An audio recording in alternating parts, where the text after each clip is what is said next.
coming to you from Palm Beach.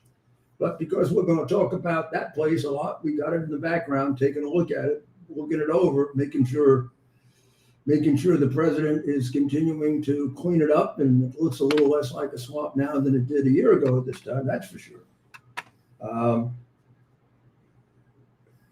Since it is the Christmas season, we're going to begin with this very bizarre story that happened last week, but people didn't pay enough attention to it, and it really annoys me because I really do think that, and I'm spending a lot of time analyzing this with regard to anti-Semitism, but it really annoys me that these very religious people can be such damn hypocrites, But in the context of what I'm originally talking about, I'm talking about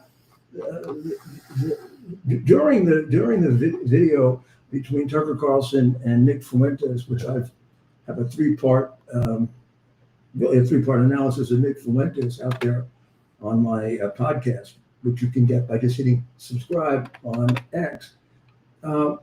There's a contradiction that nobody bothers to raise, and really it's a contradiction that's 2,000 years old. There are people who justify anti-Semitism, and Nick Fuentes is one of them, and he does it, and you hear him do it by the fact that the Jews killed Christ, and they asked for his blood to be on them. And he's referring to the passage in Matthew, in which St. Matthew says that while the decision was being made and put to them by Pilate to the crowd, do you want Barabbas or Jesus released? The crowd said Jesus, and I think the crowd yelled, "Let his blood be on our hands and on our children's." And the crowd was mostly Jewish, but it wasn't by any means anything close to all of the Jews in Jerusalem or in Israel at the time. In fact, a very small percentage, and it happened to be mostly the Jews who were supporters of the high priest, the Pharisees, and the scribes and the Sadducees, who were very unpopular. There was both a more conservative traditional movement that opposed them greatly, and there was a very young Turk movement of radicals who had all sorts of bad ideas about them, including that they were crooked. So it was just that small group. And of course, it was the Romans who carried out the sentence. So technically, one could say the Romans killed Jesus with the encouragement of that group there. They didn't take a vote of all existing Jews and they voted 51-49 to kill Jesus. But even if they had, how do you, as an intelligent individual or a decent individual, say that they cast a curse on themselves? What are you, a believer in witchcraft? In other words, these people said, put the blood on me and my children. They have the capacity to do that? They have the capacity even to put it on their children? And then their children, and then we go down 2,000 years. And you're in fact, you'll see one of them even say, Jews still want to kill Jesus.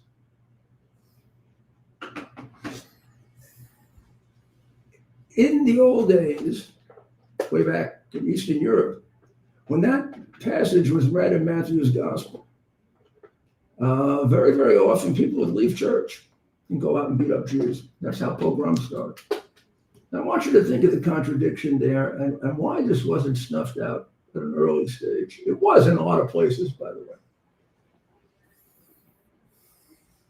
I mean, if they just stayed behind maybe another couple of chapters or another couple of minutes, they would have heard Jesus say,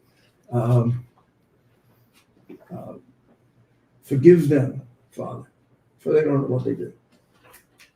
Or had they been following Jesus, they would have known that any number of times he was extremely strong on the idea that you had to love your neighbors, you had to love your enemies, you had to forgive. So they misinterpret a message that leads to violence, and they completely avoid the most important doctrine that the man taught. And now, 2,000 years later, Nick Fuentes for sure, and Tucker Carlson, by failure to really contradict, seem to be following the same thing. So it's very, very sad to see that this Catholic priest in Dedham, Massachusetts, puts out a nativity scene. Do we have it there, Ted? He puts out a nativity scene like that. This is a church. The church is called St. Susanna Church. It's in Dedham, Massachusetts, a Boston suburb. I mean, close enough to a communist city, so you could see something like this.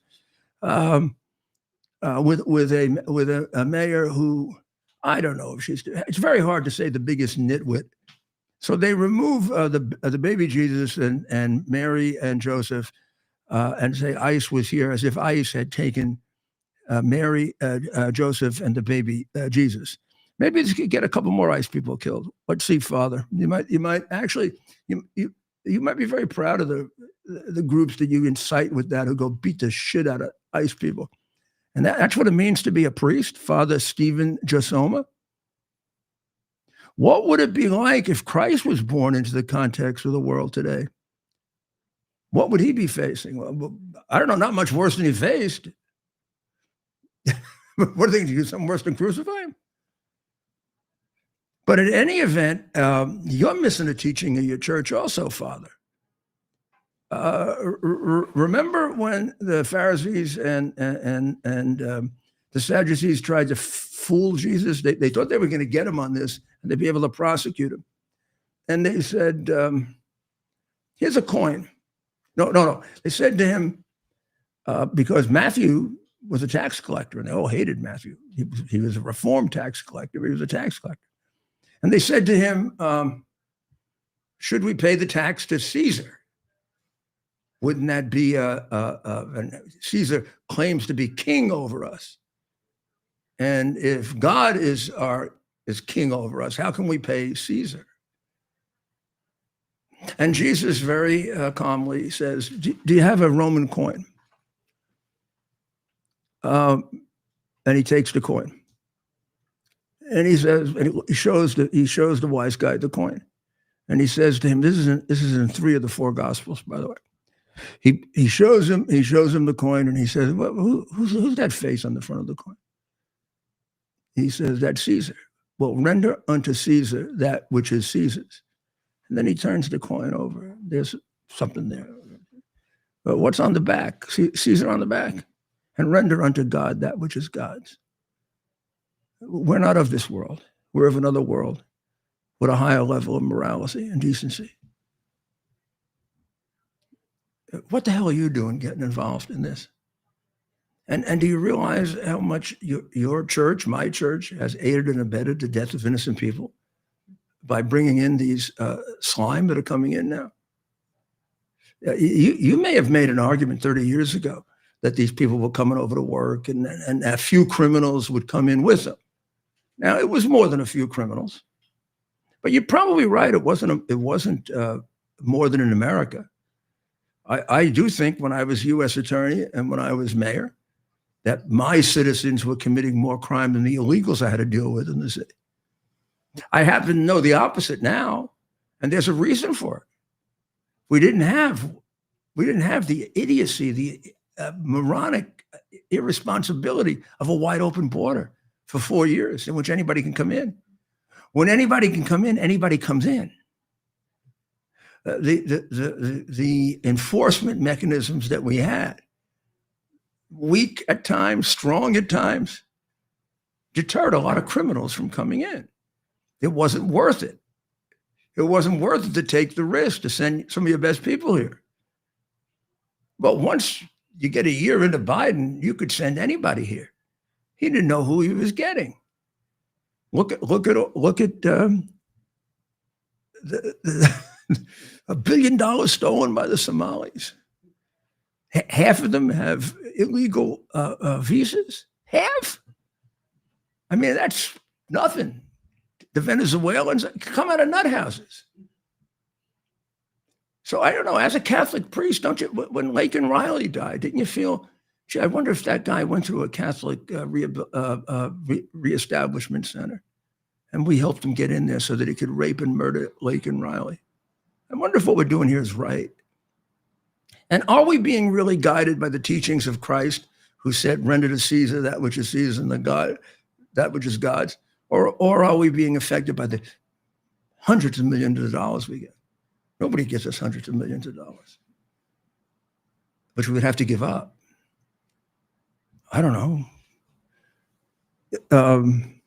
Catholic Church not beyond considering money, are they? I didn't say God. I said the church.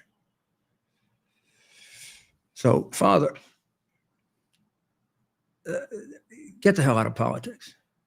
Yeah, obviously you don't know your religion because you're contradicting it by what you're doing. And maybe you know what isn't too far away from you. There's the monastery for Trappist priests in Spencer, Massachusetts.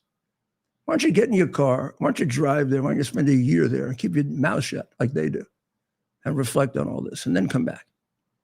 And we'll see if you moved on to a higher level of morality and can help keep our people safe. But I am really disgusted by this. Absolutely disgusted by this. Want to show them a real scene before we take a break? So ours is we're just getting it ready here. Yeah, we don't have it all ready yet. We don't have our crib and we don't have our stable. That's coming on Monday. Well, that's okay. It'll be here in time. I mean, we don't have to have it until Christmas Eve. Right. And it's against my purist nature to have it arrayed the way I have it arrayed because I have the three kings out and they haven't arrived yet. But right. I just have it there because this is, television, make-believe television. So.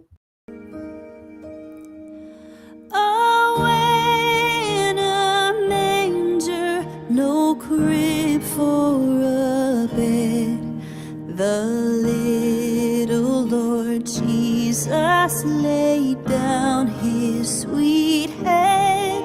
The stars in the sky looked down where he lay.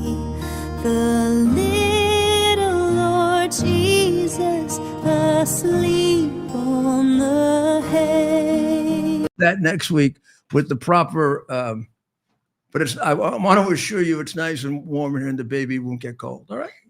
So I actually don't believe this, but I just don't. But this tells you who works in our New York City school system and in the school system in general that's run by the teachers' unions, the two. The one I know best is the one in New York, which is, I think, the main one, and it's communist as hell. Started by communists, run by communists, and it's infiltrated the thinking of our students. It's the reason why they're going to do away with gifted schools, and the new communist mayor is in favor of that, so that all our kids are stupid. Let's see if we can go down to the lowest common denominator. We've been, what's been happening to our reading scores and math scores, not just, I'm going to, okay, yeah, since I left, because even Bloomberg sold out to them. Yeah. Reading scores, math scores, whoop. Amount of money spent on students, whoop. How about 2.5 times more per student than when I was in office just a few days ago? And the scores have gone down by about that exact amount. And in fact, what I just described to you is a phenomenon in just about every rotten Democrat city. And it is completely because of the teachers union, completely because of them, because they don't use the money for the children. They use the money for themselves. They use their money for political contributions. They use money for vacations. They use their money. So every teacher can get out of teaching as quickly as possible and become a bureaucrat. The New York City school system, I don't know what the numbers are, has way more bureaucrats than teachers. Necessary, because you have to have somebody to look over the teacher. And then if you have somebody looking over the teacher, there has to be somebody looking over the person who's looking over the teacher. Then you have to have somebody looking over all three of them. And then you have somebody who has to write reports on it. And then there's the person who decides. So for every teacher, you need 5 of these bureaucrats. It almost looks like that. And they work, they're like the French. You know, they work, they have about 3 or 4 months of vacation, and a full day is about 4 hours. Right. And if you push them a little more, they get crazy. And then, of course, they got a whole extra year off when the kids weren't sick at all, but they were afraid to come to class. Like that was for real. So there's a school in Brooklyn called MS 447 in Boerum Hill. And they had invited an 85-year-old Holocaust survivor to speak to them as part of a program they have. And he does this generally. He says, my role is to educate the next generation about the Holocaust, about what hate can do, about the attempt to annihilate a group of people. And the school voted in favor of it, whatever little group they have that does these speaker programs. When the principal found out on her own, Aaron Rush, she canceled it. She says, my role is to, she says, she didn't, let me get her quote. This is not right for our public school setting, given his message around Israel and Palestine. Well, he doesn't talk about Israel and Palestine. And what the hell would be wrong with him saying his views on it? They can have other views. It just happens to be that his views are moral and correct, and yours are terroristic and horrible and would lead to the destruction of America. And you're a teacher. Wow. Boy, would I pull my kid out of that school really, really quick. And Hillary Clinton, we got to get her on the show. Yeah, Hillary Clinton has acknowledged that the Gaza videos, that most of them are phony, and they're filled with hate. She says, smart, well-educated young people from her own country, from around the world, where are they getting their information? They're getting their information from social media like TikTok. That's where they are learning about what happened on October 6th, what happened in the days and weeks. And that's a serious problem because it's false. Whether it's Israel or the United States, it's a serious problem. It's pure propaganda. Most of what comes out of Gaza is pure propaganda. Thank you, Hillary. Wow, I wonder what came upon her. Yeah. But I really want to see if we could do a podcast with her. We're trying to reach out to her. More of these things. You know, maybe it's like the Confessions of St. Augustine. Maybe she's just going to come out and tell us it. Right. What was Bill really like? Tell us what Bill was really like.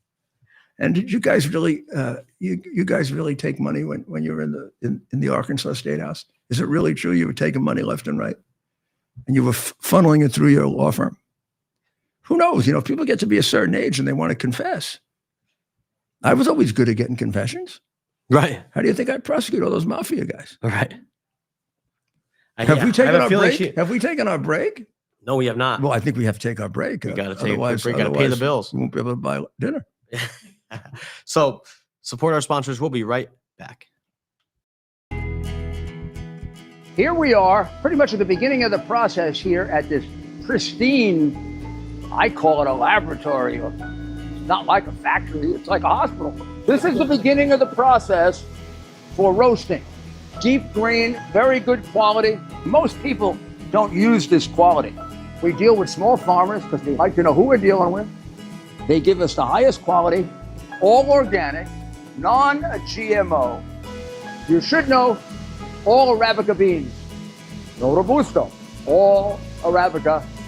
They're going to go into the roaster, and it'll get roasted for about 20 minutes or so.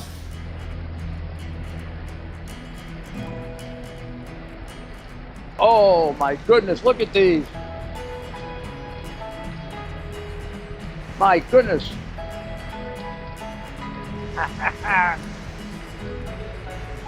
You're going to want to specially order these.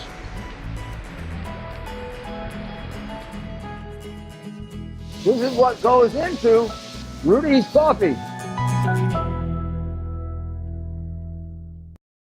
U.S. Army Major Scott Smiley paid a high price serving our nation. Scott was leading his platoon in Iraq when a blast sent shrapnel through his eyes, leaving him blind and temporarily paralyzed.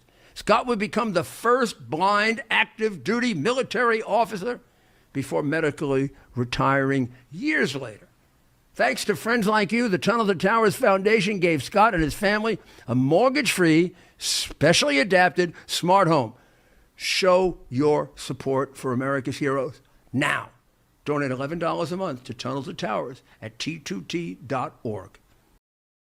Are you ready for some action? I'm ready for action. Get the Elite TV plan only through the portal. 218 channels, and it's only $69.95 a month. Wow. Including your free portal. That's cheaper than everyone else. Your favorite sports, movies, news, Wow. even daytime dramas. We're talking about ESPN, OAN, Newsmax, Wow. channels you can't get anymore in certain areas. Compared to the competition, this is a way better deal. Endless selection. Not to mention all the free music channels. There's over 700 premium and classic movies all ready to go. Wow. Plus, they got catch-up TV that allows you to go back and watch what you've missed or want to watch again. Cut your cable in half and get twice as much for free. Way more channels for half the cost. After the first year, the subscription then drops to $57.95 monthly, Wow. where you change or upgrade anytime. Go to QUXNow.com and get yours today. Use promo code RUDY. Act fast. These deals are selling out.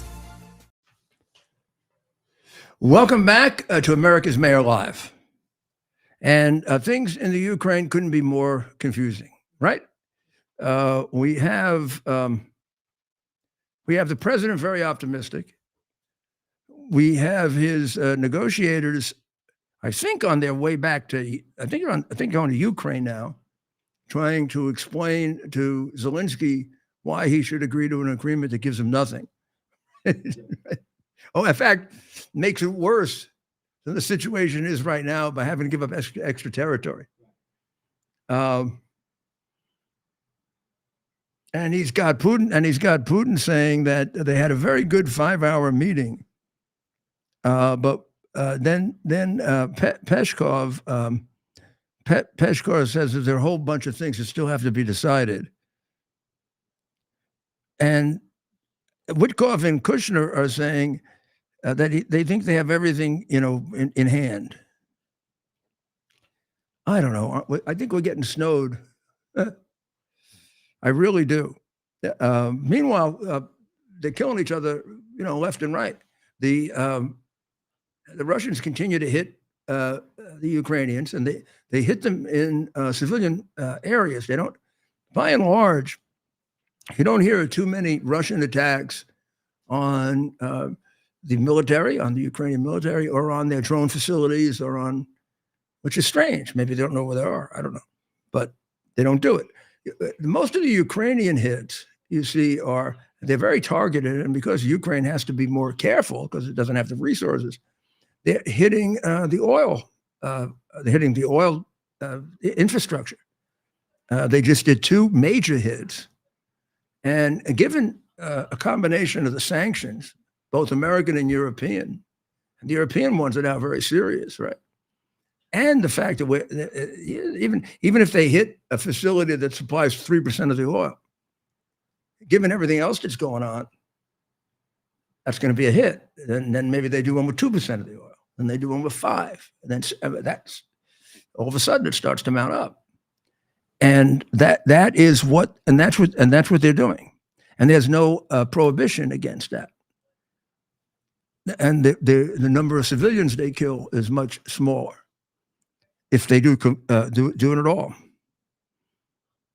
Now the Europeans are saying, if Russia continues this war, they are going to take the 105 billion in frozen Kremlin assets, and they're going to immediately use half of it to fund Ukraine, so that Ukraine can continue the fight and take it to them. Now, this is a European position, not the U.S. This was delivered by Mark Rutte, the Secretary General of the UN, who is very close to Trump. I don't know that he's done it with Trump's affirmative public statement, yes, but he couldn't have done it behind his back. It just would not be consistent with the way Rutte operates. And so I don't know where this is going. I just don't. Putin has said, "You got to give me territory," and he's not just talking about territory. He wants Donbass, and he wants the defensive areas of Donbass so they can more easily invade. He has those other conditions on the table that I haven't heard that he's backed off from them, which is they have to cut their army in half. I think he's agreed to make it something better than half, like 600,000 becomes 900,000. And the more important part is whether he's agreed to allow them to bring in an army should they be attacked. That's unlimited, and also to get help, because the original 28-point American Russian proposition presented to Ukraine said, got to give back Donbass. You've got to cut your army in half to 600,000. You have to get rid of all foreign operatives, and you can not be allowed to have any foreign operatives in the country, particularly none from NATO and none from the United States. You got to give up all your long-range missiles. I don't know. They might as well build homes for the Russians. I mean, they're just going to walk right in. It's absurd. I have no idea how we agreed to that. Maybe as a tactic. Now we're negotiating off a 19-point agreement. And the 19-point agreement, the Russians have already said they're not going to take. The 19-point agreement will not give them Donbass. It will allow a 900,000 or more army, and it will allow them to increase it to whatever they want should Russia invade or threaten to invade. And it allows them to join NATO, which of course what the war started over. So there's no indication that the Russians are going to accept all or any of those proposals. So, this could go back and forth, back and forth, back and forth, back and forth. So unless something is being hidden from us, I don't think this gets settled, given the trajectory we're on. But What? the president says they're close. Yeah. Any predictions on how Putin will react if sanctions are tightened and additional steps are taken to kind of cut him off from the rest of the world economically? He'll attack some more. But if you think he can carry out a war with NATO, you're out of your mind. Right. I mean, he's already got a decimated. He's having a hard time fighting Ukraine. The European Union is a lot bigger than he is. A lot richer, a lot bigger. Right.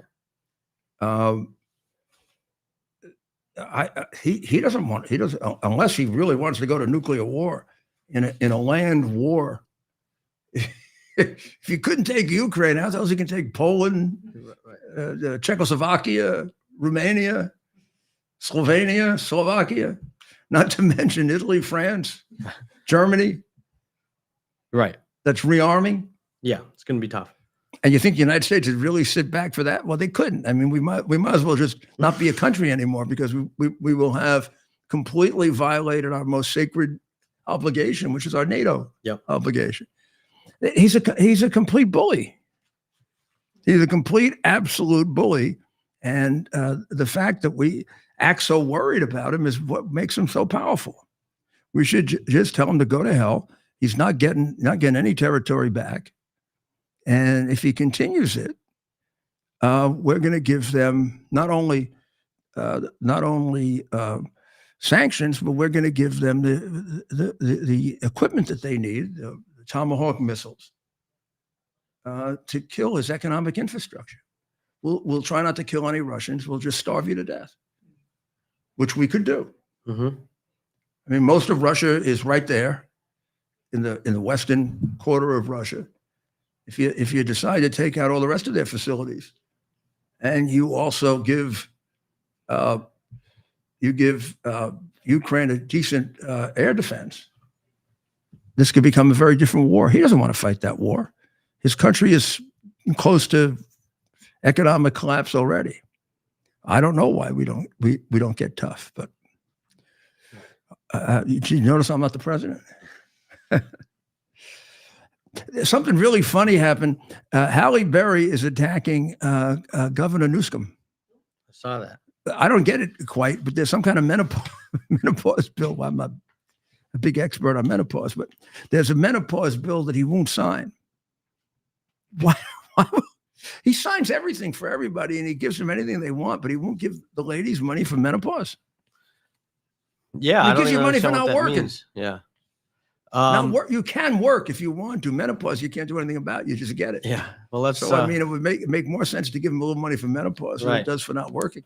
Here's Halle Berry at the New York. I'm glad she doesn't like him. Any problems that a big hair gets, I appreciate.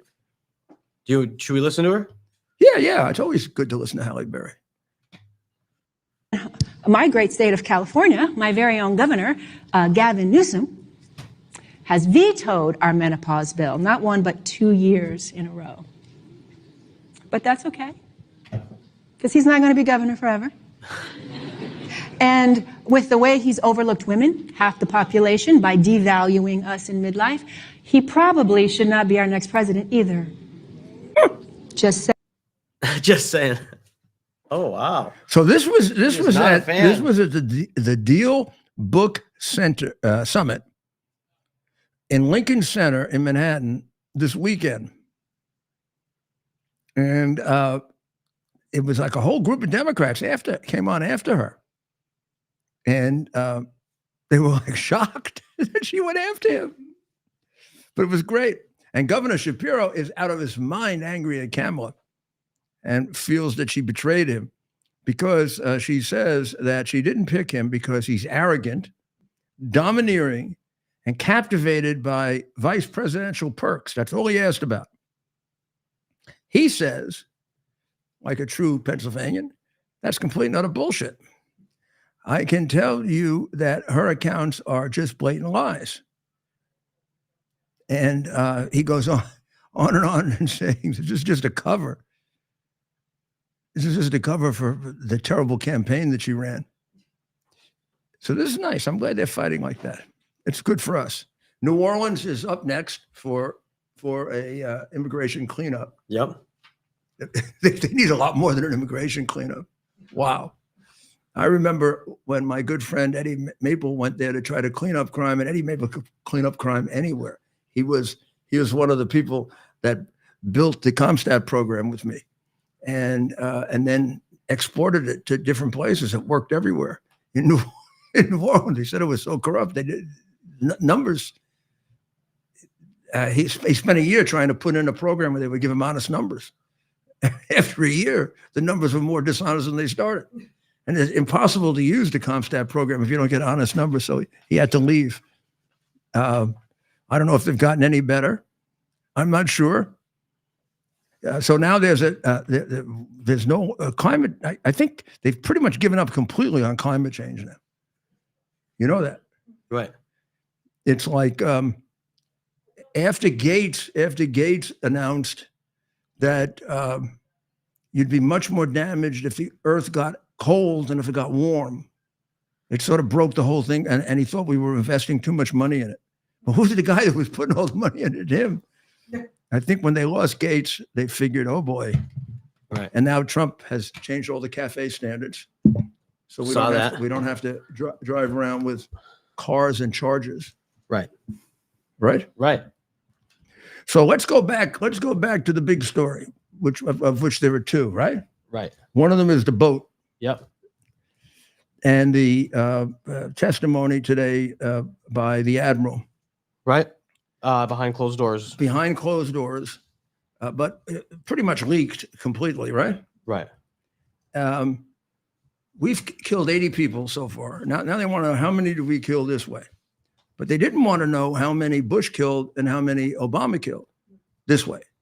Bush was 53 and Obama was 187 with second strikes when the first one didn't work, or on other people that were involved, or in because the decision is not made by the president. You've got to eliminate a group. You send out a sniper corps to do it. You eliminate the group. They don't call up and say, well, we got 5 of 7. 2 are running away, Mr. President. What should we do? Right? Right. Yeah. The idea is to eliminate the group because the group is dangerous. Here, what happened seems pretty darn clear, right? They hit the boat. Part of the boat broke off. A little while later, they see the rest of the boat. They don't see people trying to save themselves. They see people trying to save the drugs. Yep. Those drugs are not supposed to get anywhere. Right. So they are completing the destruction of the boat. Yes. Their orders were those drugs should not reach shore.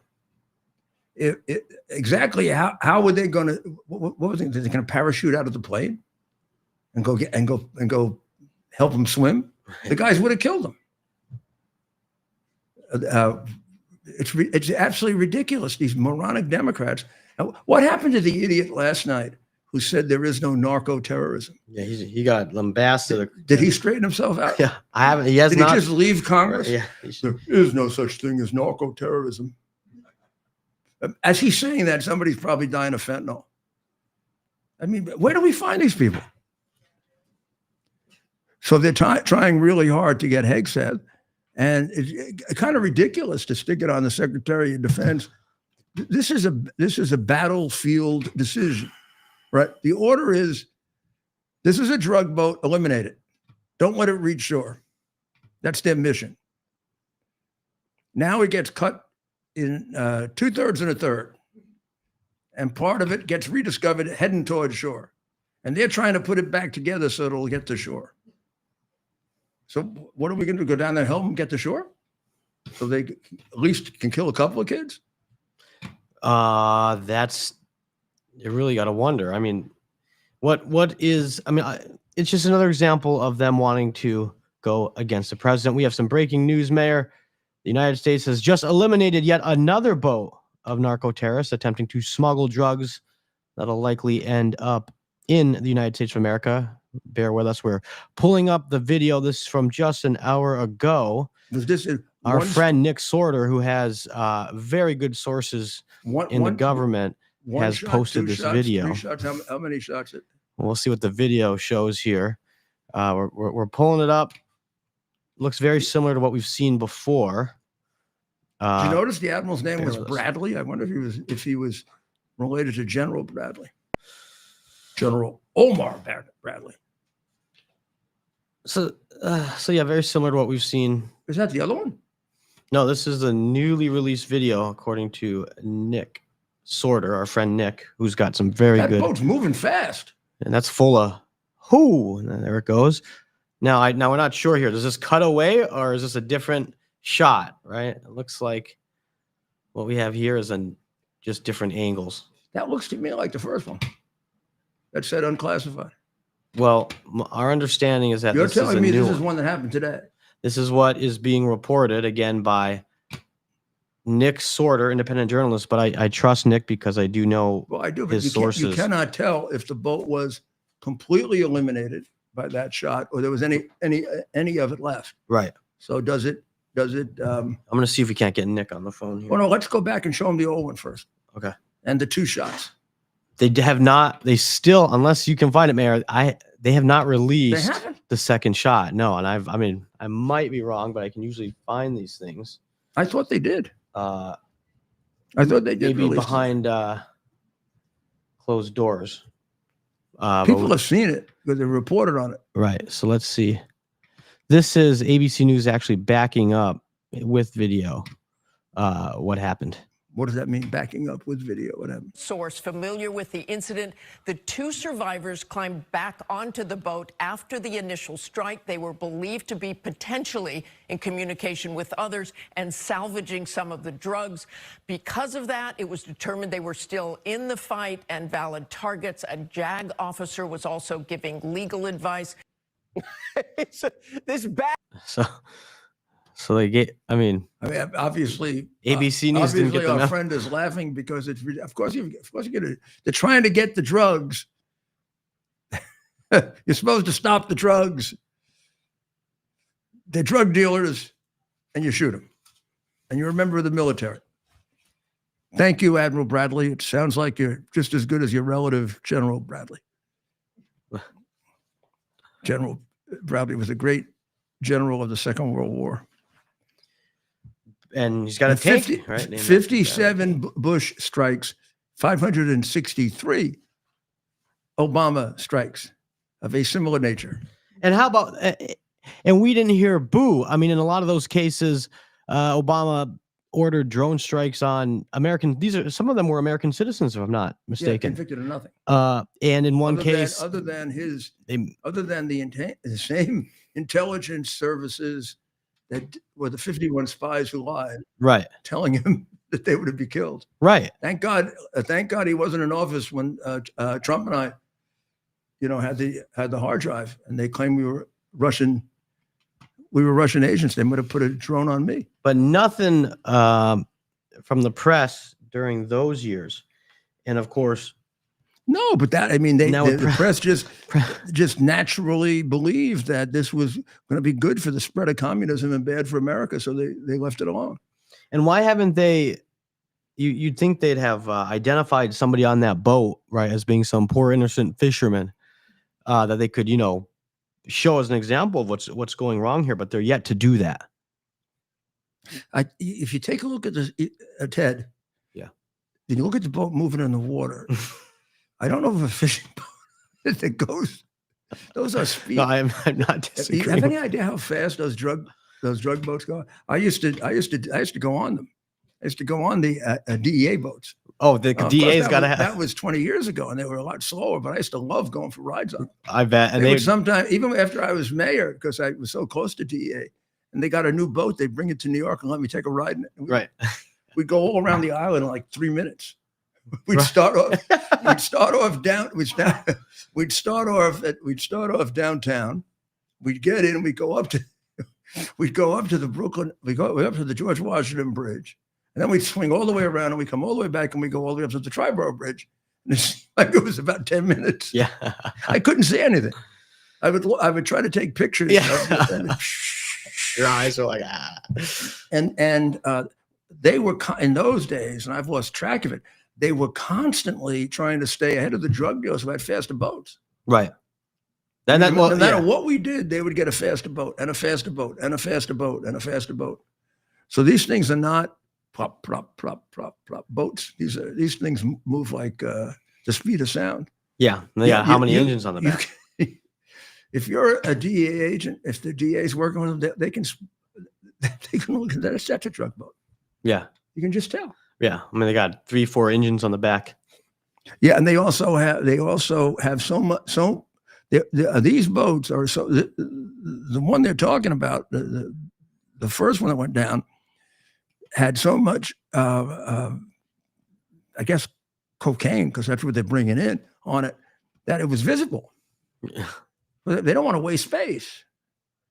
I mean, we're talking maybe it could be $500 million or $1 billion in drugs. And if they had fentanyl mixed in with it, who knows what it is? You only need a little bit of fentanyl. You only need a little bit. And when they bring in cocaine doesn't cut as much as heroin. But when they brought in heroin, nowadays this would be about $10 million worth of heroin, about that big. Because you cut it. Let's say you cut it 4 times. They used to cut it 10 and 12. It's much more powerful now. So is marijuana. Marijuana is 4 to 5 times more powerful, which almost makes it a different drug. Yeah. Much more dangerous to the brain than it used to be. So why we're fooling around with this, I don't know. But if I were in Venezuela right now, I would go somewhere else. But I really, as I said in the earlier show, I do not believe that we have to attack Venezuela to get rid of Maduro. I think we could get rid of him with a surgical, the way we did bin Laden. And I think it would be easier than bin Laden. We know where he is, right? He's hiding now. There's an article here saying he's hiding now all the time. He's sleeping in a different place every night. Oh, wow. That may be worse, because that means you look for the guy that's the most disloyal. So if he deals with 5 guys, one of them's got to be a rat. I mean, these are all creeps. These are people with no moral character. You don't think you can turn them? Right. That's what you did. It wasn't me. It was the fact that they were the guys with no moral character. Yeah, but you were able to use that those character flaws to take down the mafia. You don't think our special forces can do that? I have no doubt. I have the utmost faith in our special forces, Mayor, but our State Department under previous administrations, I have zero faith. You don't think we're infiltrated there? Of course we're infiltrated. Look, we were infiltrated even with bin Laden. So all we have to do is hit the right guy. He goes to the right house, and then you just show up. Yeah, just fly in, show up, take them away, in and out. But I mean, Trump wants to give him the ability to go off to a like to France, or nobody wants him. Qatar didn't want him. I think Qatar is trying to straighten its reputation out, and they don't want to be stuck with him. Yeah, that makes.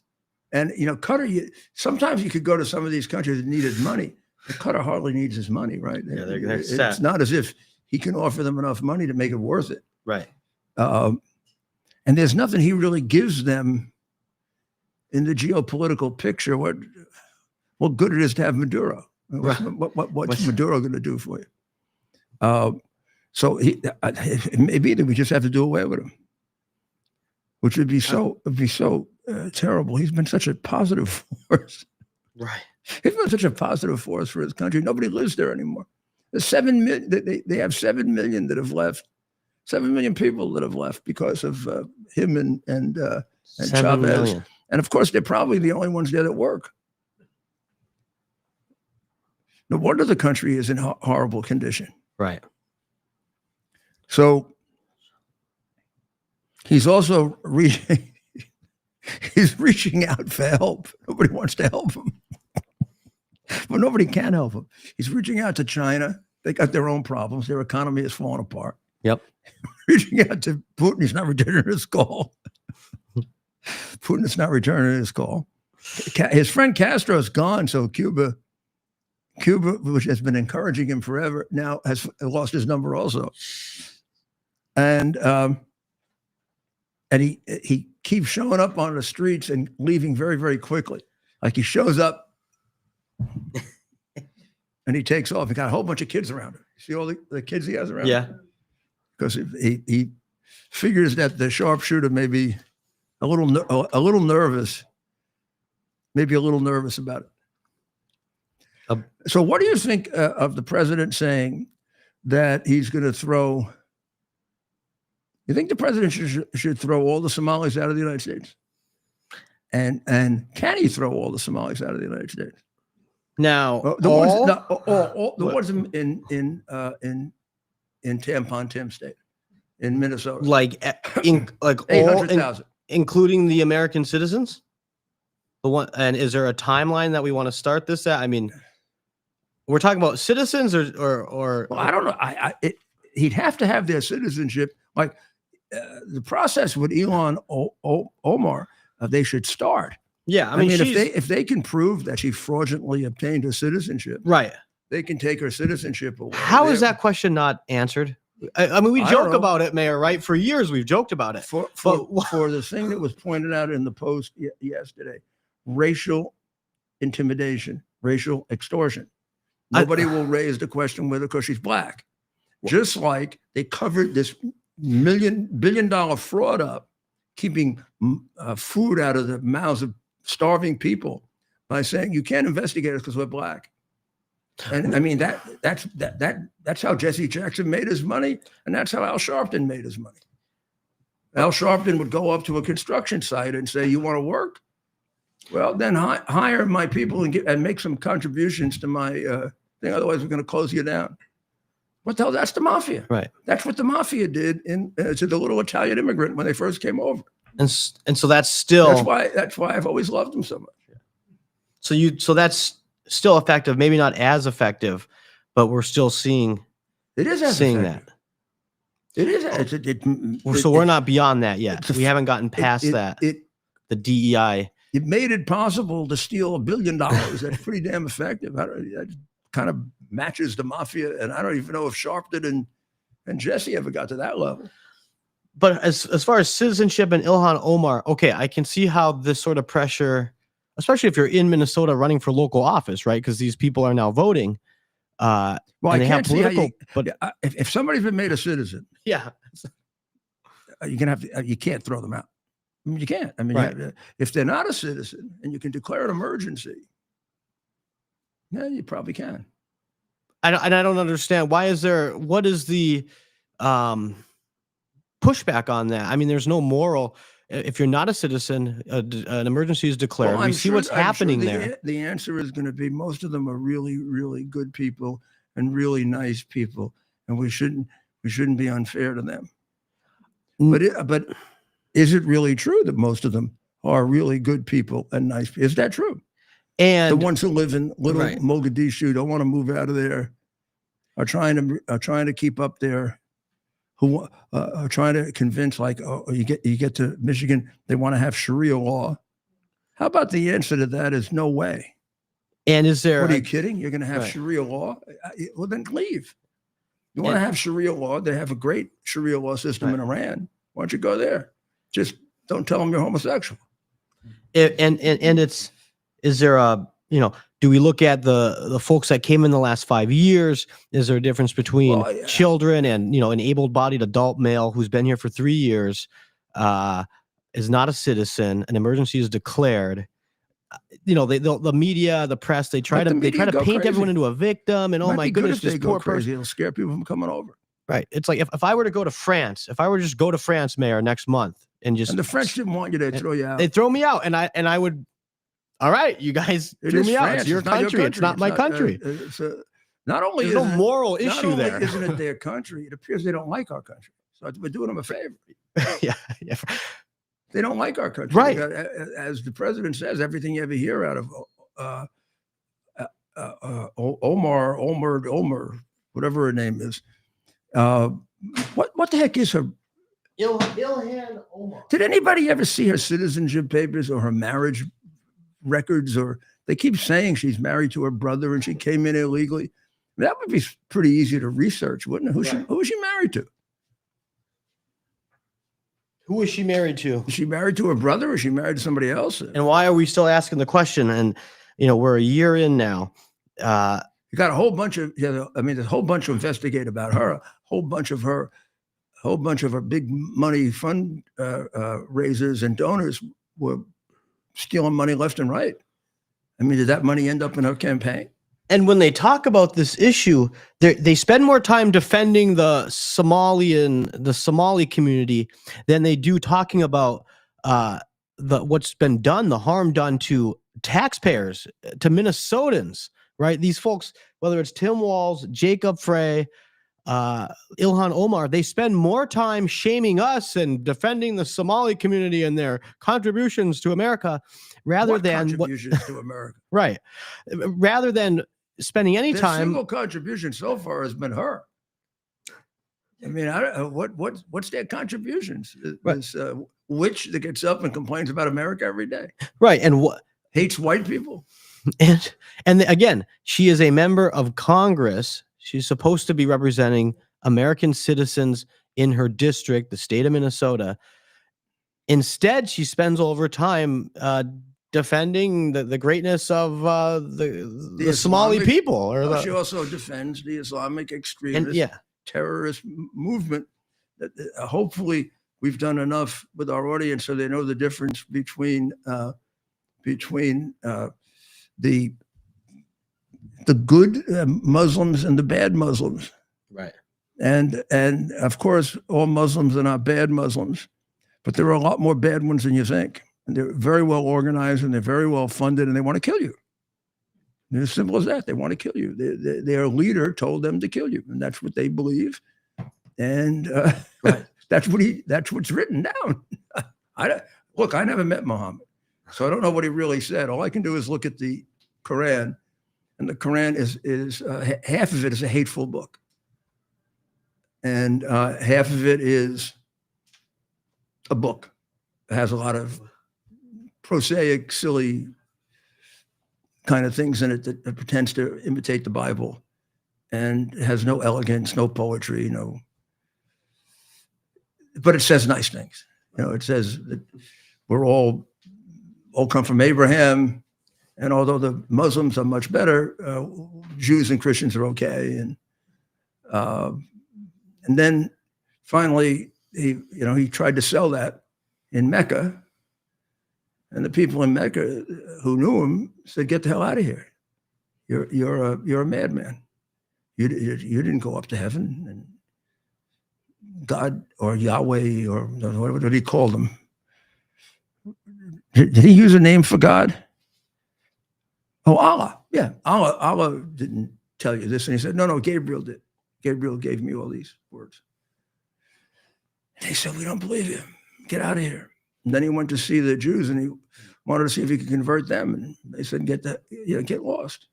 And then he went to see the Christians and he said, you're not even a monotheistic religion. You're like a pagan religion because you have the Trinity. And they tried to explain the theology of the Trinity to him, and he had an epileptic fit. Or he was possessed by the devil, and he got down on the ground and he was shaking, and stuff was coming out of his mouth. And so, who knows? I mean, these are all things that were written. Some of them in the Hadith, some of them in other commentaries. But their explanation for him, if he existed, is that he had epilepsy, and that's why he did have seizures. And the people who loved him and supported him and wrote about him said it was because of epilepsy. Oh, also being possessed by God. And the ones who didn't like him and hated him said it was possessed by the devil. And then the modern apologists say he has epilepsy. And then there are people who are writing books now saying he never existed at all, that he was a creation of the first caliph in order to raise an army. Yeah. Here's the simple fact. Now you can probably find one. This I haven't done the research on, I should, but I'm going to ask the question and then you can come and help me. Show me a country he converted. I didn't say made Muslim, I say converted. Iran is like the big one, right? Because it's an Arab religion founded by Arabs. The Persians hate the Arabs. They think they're much better than the Arabs. They're smarter. They have a much older empire. The Arabs, including the Egyptians, say, bullshit. We were here as long as you were, and we've got as much learning as you do in many universities, and why do you think you're so important? So they hated each other forever. All of a sudden, was the second or third caliph decided they're going to go into Iran and convert it. No, not convert it, take it over. They conquered it. They killed every Zoroastrian they could find. It was one of their first genocides. Because Persia was of the Zoroastrian religion, which, sure, I guess it was a pagan religion. It was kind of a semi-scientific, pseudo-scientific religion. Whatever Zoroastrians exist now fled to other parts of Asia Minor. And you had to be a Muslim. And of course, the Iranians got even with them by deciding to become Shiites, who were the contrary Muslims, who entered into some kind of a very, very strange relationship where they'd be fighting as often as they'd be together. And then that just followed. conquest after conquest after conquest after conquest. Then they came into Europe, or they tried to conquer Europe and moved along the entire southern part of Europe until they were defeated in the Battle of Lepanto in Spain. And the Spanish drove them off the continent. Right. And if you go into, I don't know if they've covered them up, but I remember going into Spanish cathedrals in that area of Spain where they fought the battles. And they have these unbelievable pictures in churches Yeah. of the Spanish soldiers slitting the throats of them. I mean, it really is, you almost feel funny seeing it in church. Right. But they're very proud of the fact that they threw them off the continent. So this has been a battle that goes on long before us. And until we tell people the truth about it, we're going to be at risk of being destroyed by them. Yeah. Until we tell people the truth about the fact that these are the two guardsmen, the beautiful lady and the man who survived, were killed by a person who killed them in the name of Allah and Muhammad. Yeah. And there's no reason to even doubt it because he announced it as he did it. Allah Akbar. Right. They are dead because of the teaching of Muhammad. And Right. the way it's interpreted by millions and millions and millions of Muslims, and the way it is empowered by the other Muslims who won't stand with us to do something about it. And it's going to continue to go on until we do something about it. Right. And the Somalis fit right into that.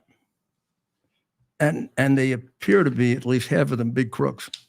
Half's a big number. So I think he has every right to throw out the ones that are not citizens. He should do it quickly, get it down to the citizens. And then if there are questions about their citizenship, fairly and correctly analyze it. Right. And we should get to the bottom of her, because they amount to really rumors, which are should be subjected to proof. Did she marry her brother in order to come into the United States because her brother was, what, a green card holder, a citizen? I don't know what her brother was. Yeah. If she did, out. If she didn't, we're stuck with her. Right. And we'll see if the people in Minnesota, can get a couple more IQ points. Because they're not working with many. Then I also am very, very, I really feel that this should not go by without Walz being investigated for being an agent of the Red Chinese. I do not, for the life of me, I really need answers to how did he go to China? And I'm willing to accept that 30 is exaggerated, but his campaign put out the 30 originally. Then they corrected it to 15. Then they corrected it to 20. So I don't know if he went to China 15 times, 20 times, or 30 times. I do know he went to China to teach. I do know he had 2 businesses in which he brought 50 children a year to China with him to be part of the teaching program.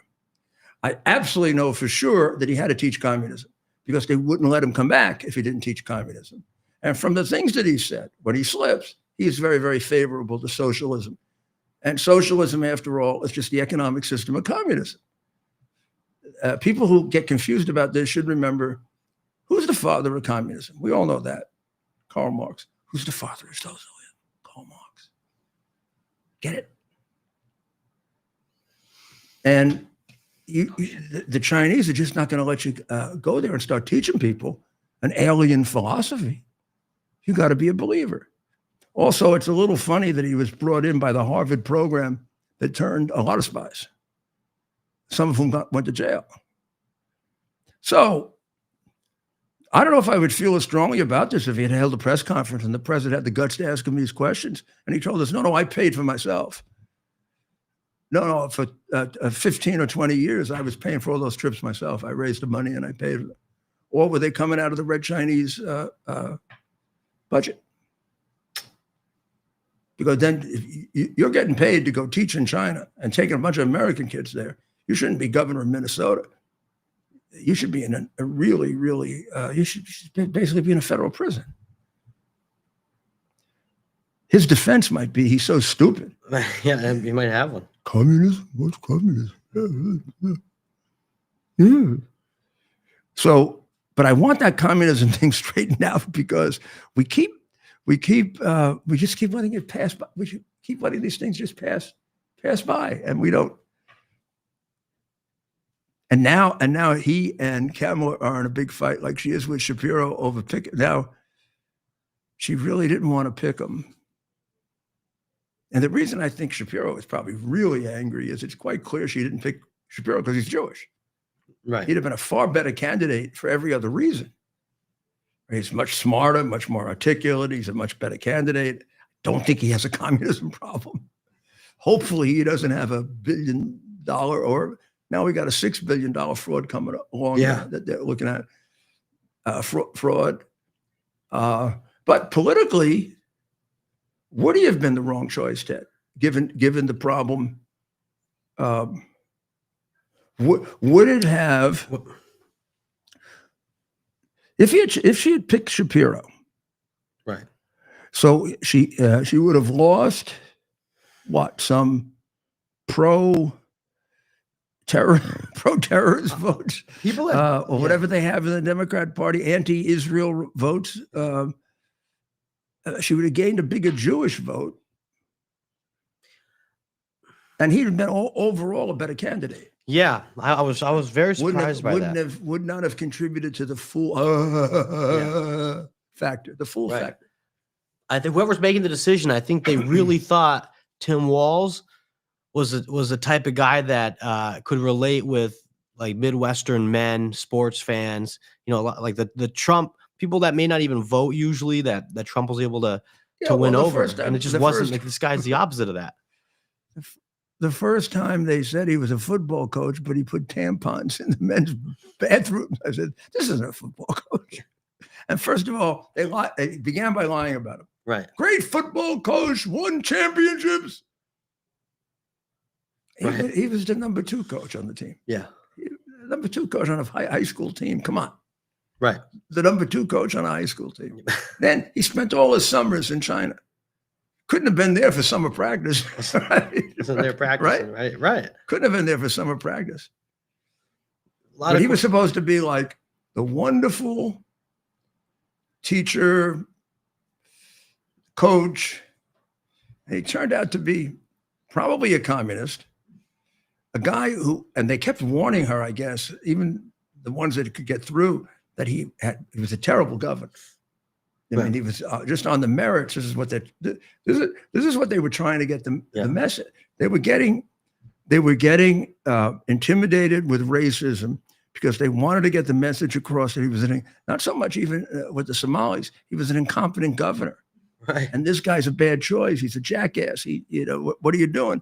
And then they would get visited by these Somali gangsters and said, "You want to be called a racist?" And in the Democrat Party, if they call you a racist, you have to say you are.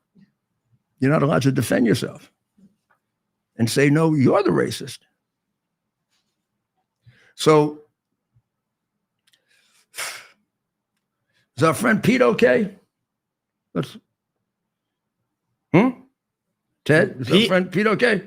I'm looking over here to see any more information about. Yeah. Oh, I think the Secretary of War is A-okay. If it's true that we did this latest strike, I think that's President Trump sending a message to Mark Kelly and every other Democrat on who the commander-in-chief is.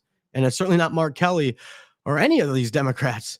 And Mark Kelly, don't follow an illegal order, but I'm not going to help you figure out what an illegal order is. Is a court martial?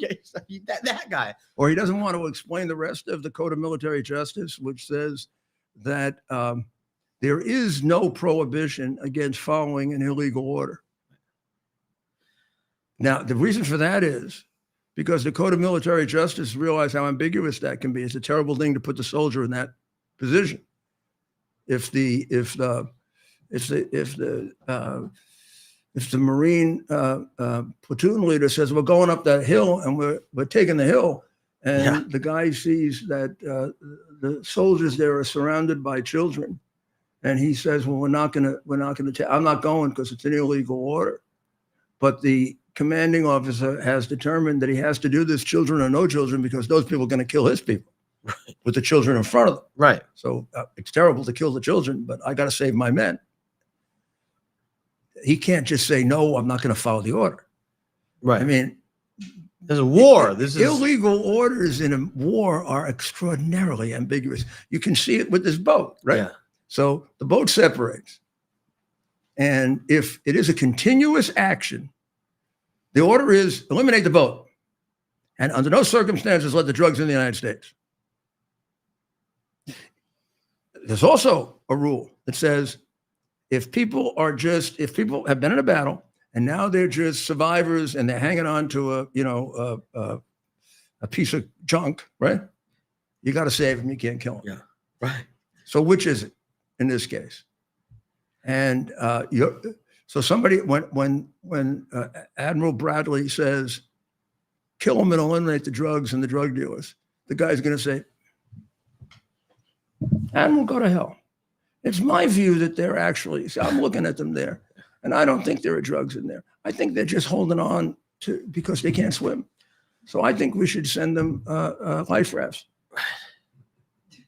How are we going to win wars if we do this with the contrary people we have in the United States? I don't think we'd ever want to win a war. We'd be conquered by the Chinese in 4 days.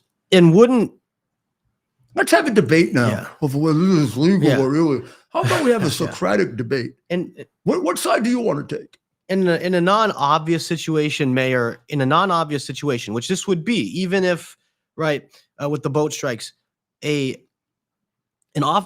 individual who's following orders from a commanding officer wouldn't be held liable, right? Even if it were it would have to be. I was following orders. Yeah, it would have to be like cold-blooded murder, right? Like shoot these 10 civilians in the back. Yes, the commanding officer would be punished, even executed, but not the soldier. Right. Other hand, if a soldier says it's an illegal order, and the court-martial decides that it's legal, then he can be imprisoned. Then he can be that's executed. treason. Then he can be potentially, or. So he's putting the thing I'm saying is here's a guy who was a soldier himself. He's putting these people in a horrible position. Right. He's putting them in horrible, making them think they have this power that they don't have, but they could get into terrible trouble. I mean, they're just kids. And these are put this idea in their 18-year-olds. heads and they can start fighting with their commanding officer.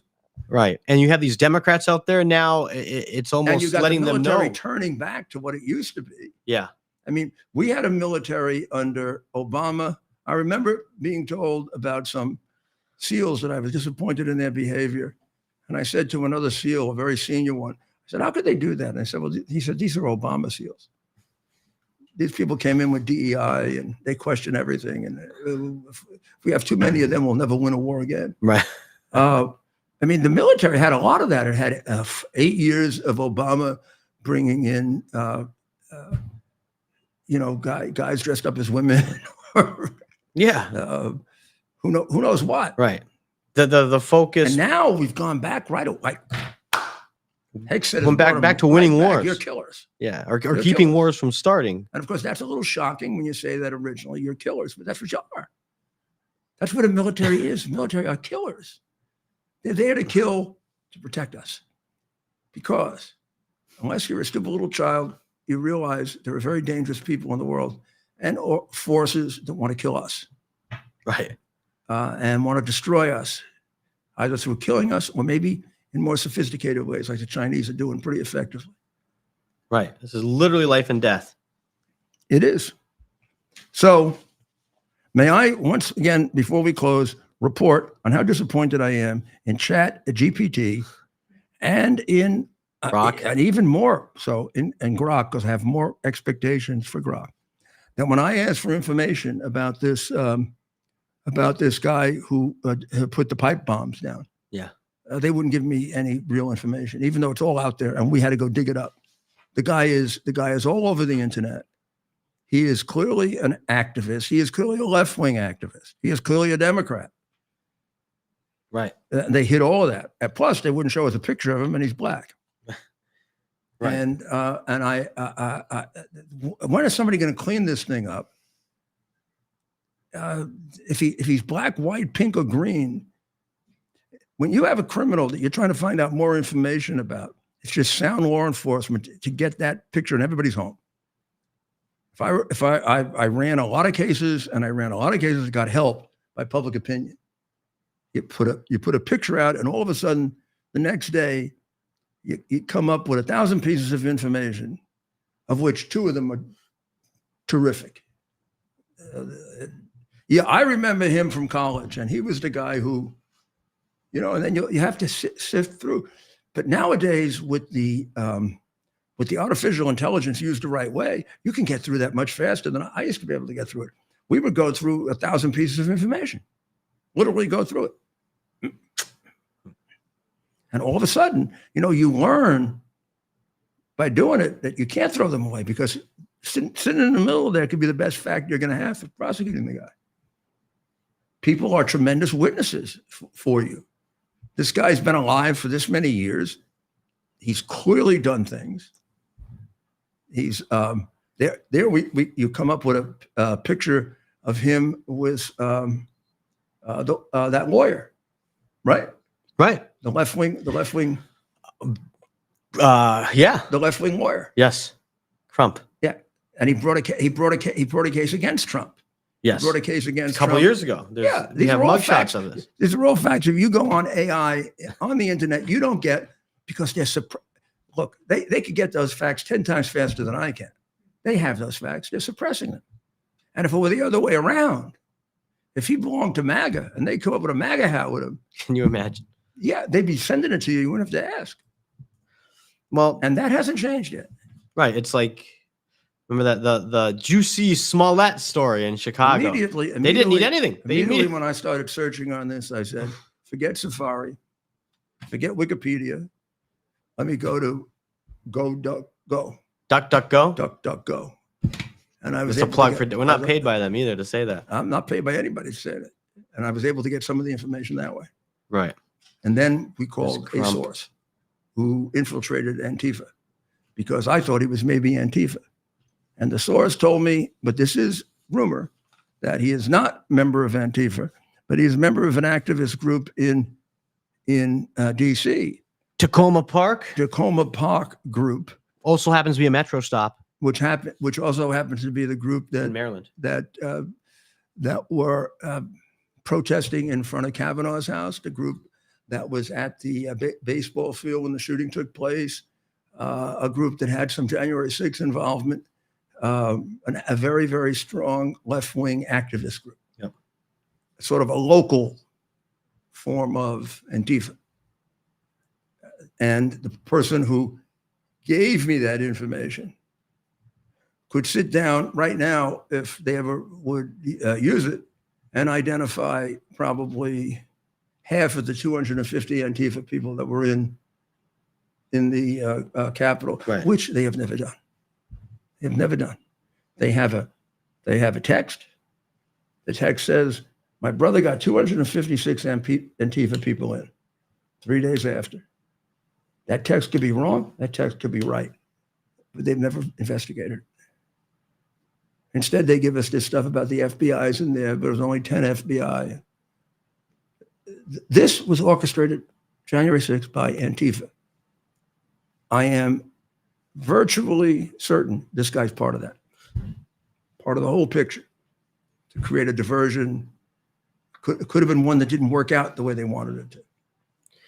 I mean, it's a tough thing to pull off, but with the way the media supported them, I think they would argue that they were successful, at least initially. They were very successful. Yeah, and they turned January 6th into this like terrible event.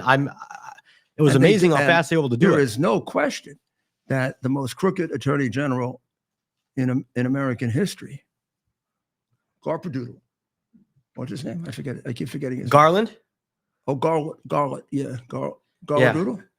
Gardoodle. The one with the son-in-law who was making money. Yeah. Over getting kids to doubt their gender, while he was going after Catholics that were fighting it. But how does Christopher Wray have 5,000 employees of the FBI hunting down Americans across the country? They put up billboards. I have to thank them for one thing. They sent me back to the Latin Mass. Right. I went out and I got myself a Latin missal. I went to a couple Latin masses. Yeah. I read it at night, and it got me back into reading Latin, which is a very good discipline for you, by the way. I mean, Catholic Church language. Mass. My dad said church used to be in Latin up until the 70s. Church, yes. Like all Catholic Mass, basically, was in Latin up until the 70s. Well, it changed at the Vatican Council the change took place like in the mid 60s, but it didn't go into effect until like 70 or 71. Okay. And That's amazing. now a lot of priests are antagonistic to the Latin Mass. Like all the priests that grew up learning Latin, Yeah. love it. The ones who didn't don't because they're lazy. And They don't want to learn Latin. and priests up until recently, there would still be a couple sayings, but not. I mean, for those that have been to synagogue, temple, is it temple? You say when you go to temple services, right? In the Jewish, they still have a lot of Hebrew, right? Hebrew in the prayer, And in Greeks, the services. And the Greeks say their mass in Greek, Right? and they've attempted a few Greek archbishops have attempted to have it in English, and the Greeks went crazy. Yeah, but I've noticed that You're not going to take it out of Greek. the American Catholic Church basically dropped Latin altogether out of the Mass, right? I don't think there might be one the worst saying part of it was there was a period of time they dropped the Latin Mass, but they had Latin Masses all over the place, and they were kind of cool, and people would go if they wanted. Now they're antagonistic to it. right, They're antagonistic to the Latin Mass, right. and they only used it for 1,400 years, and it has a certain theological appeal in the sense that you know the word Catholic means universal, right? Yeah. So one of the theological arguments for the Catholic Church is that it's a universal church, and that in Africa, where there's a large number of new Catholics, and in England and in America, we're all doing the same service in the same language on the same day. Yeah. Recognizing the same gospel with a language and an interpretation that means the same to all of us. And it just kind of stretches our mind a little to learn another language. Wow, that's tough. That's really tough. And a language that's a sort of seminal language. You know Latin, your vocabulary in English is going to grow like that. So, well, Yeah. enough for being a classicist. What? You know, there's a school here in Florida, two of them, that are going to introduce classical education in middle school, meaning they're going to teach Greek and Roman, Greek philosophers and Greek classical civilization. Right. Which is, of course, what our founding fathers were schooled in, which is one of the reasons why we have the Constitution. I mean, if you go through the debates, they're constantly quoting Virgil and Plato, or debating who was right, Plato or Aristotle, or that was a very, very big part of how they came up with this intricate government, or Plato's Republic. Yes, I think that's still taught in American high schools. I think I learned about that. Was that college? Well, of course they did, but you were there before. 09. But yeah, you're right. Even you were there before they were giving degrees in 57 genders. Right. Which is amazing to think. How like could even you, if 15 years ago, it seems like a lifetime ago. 57 genders. How would you have time to study anything else in 4 years of college? I mean, 57 genders is a lot of genders. And a couple of them, by the time we get to 32, I can't imagine what we're talking about. Right. Right. I mean, I have been educated about the furries now. Right? The furries. The furry community, it's a big thing. I didn't realize, because they constantly try to hide this stuff. The furries are the ones where these school teachers bring litter box in for children who think they're cats. Yeah, the famous cat story. I identify as a cat. Did they really let him pee in the classroom? I mean, I guess you'd have to let them, right? I mean, I guess. I mean, they have bathrooms, right? I mean, in classrooms, right? Just put the litter box in the bathroom. How about that? Let this pass. Take this from us. Get us back. Just one big, like a big storm, strain out everybody's brains. All the crazy people become normal. Well, those people that. What would we talk about that night then? The people that Biden used to have in the White House, the drag queens. It's a different. Our show is different now because we had so much. I mean. Yeah, now just as exciting. Serious. It's just different now. I mean, now we obviously have to be serious. But the president's doing so much. Under Biden, we didn't have. Most embarrassing thing under Biden was when we would laugh, and it really was very sad. Right. Like he would fall down going up. Now, I was told it does happen, but I have personally never seen somebody fall down going up the steps. And I started laughing, and then I said, "But he's the president."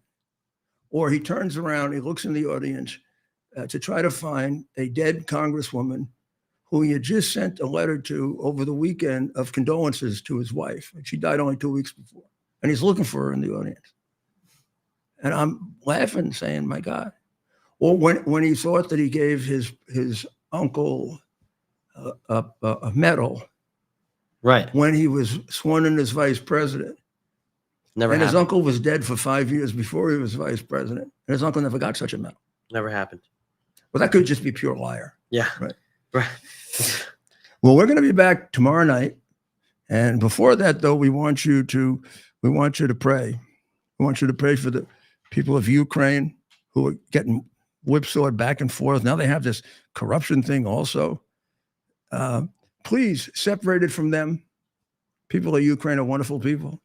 Their government, I can't say anything that would be appropriate about their government other than it used to be the second most corrupt in the world. Maybe it's the fifth now, who knows? Right. But pray for the people. They've been misused by the Germans, by the Russians, now by the Russians again. Number two, pray for the people of Israel.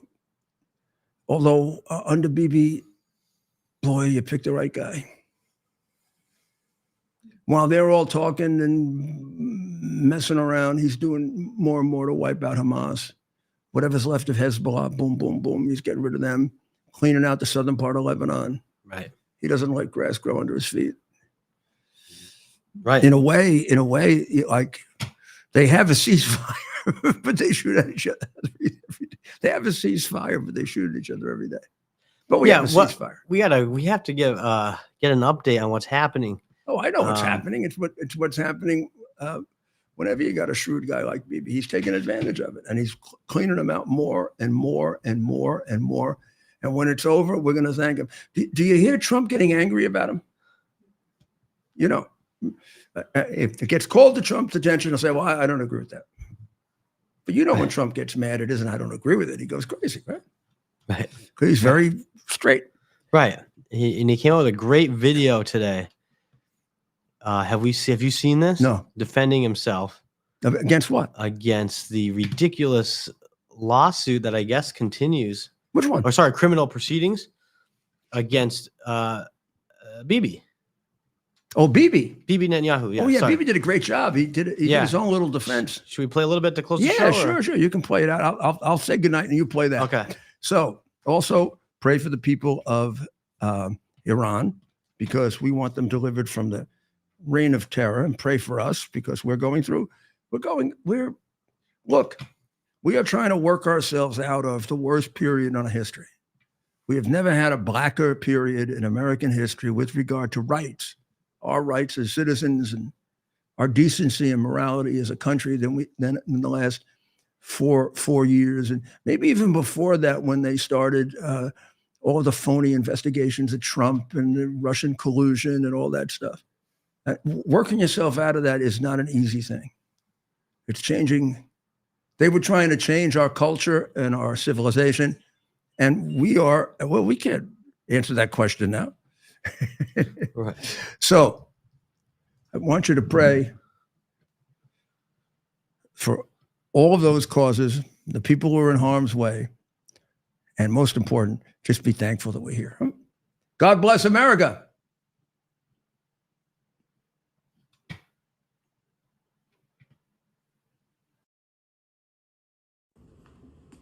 I want to share something with you.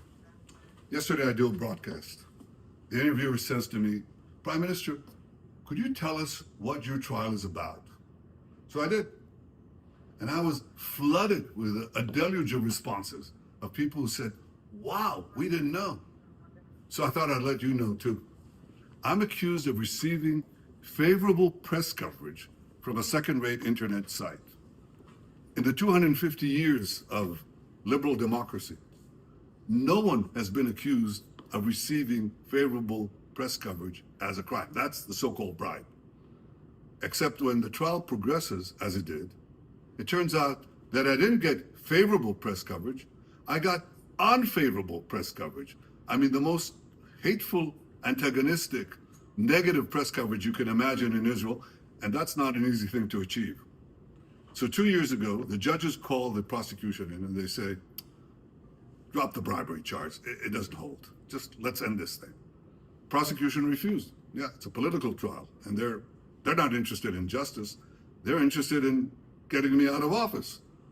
So what's left? Well, they said this. When they cross-examined me, they said, Prime Minister, 29 years ago, your son received a Bugs Bunny doll. So help me God, that's what they asked. You received a Bugs Bunny doll. From now on, this trial will be known as the Bugs Bunny trial. And you also received cigars from a friend. That's what I'm being charged with. Now, this is absurd.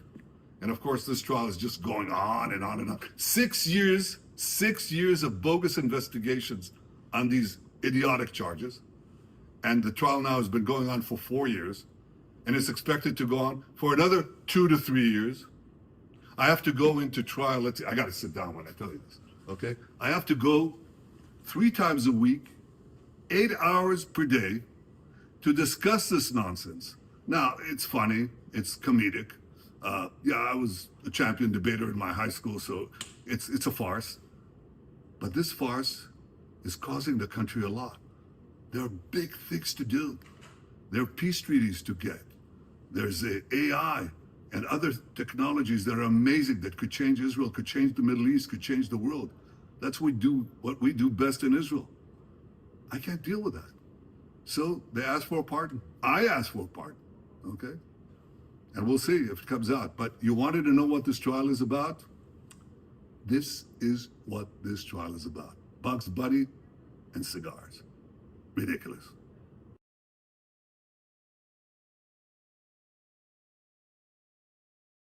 It's our purpose to bring to bear the principle of common sense and rational discussion to the issues of our day. America was created at a time of great turmoil, tremendous disagreements, anger, hatred. There was a book written in 1776 that guided much of the discipline of thinking that brought to us the discovery of our freedoms, of our God-given freedoms. It was Thomas Paine's Common Sense, written in 1776, one of the first American bestsellers, in which Thomas Paine explained, by rational principles, the reason why these small colonies felt the necessity to separate from the Kingdom of Great Britain and the King of England. He explained their inherent desire for liberty, for freedom, freedom of religion, freedom of speech, the ability to select the people who govern them. And he explained it in ways that were understandable to all the people, not just the elite. Because the desire for freedom is universal. The desire for freedom adheres in the human mind, and it is part of the human soul. This is exactly the time we should consult our history. Look at what we've done in the past and see if we can't use it to help us now. We understand that our founders created the greatest country in the history of the world, the greatest democracy, the freest country, a country that has taken more people out of poverty than any country ever. All of us are so fortunate to be Americans. But a great deal of the reason for America's constant ability to self-improve is because we're able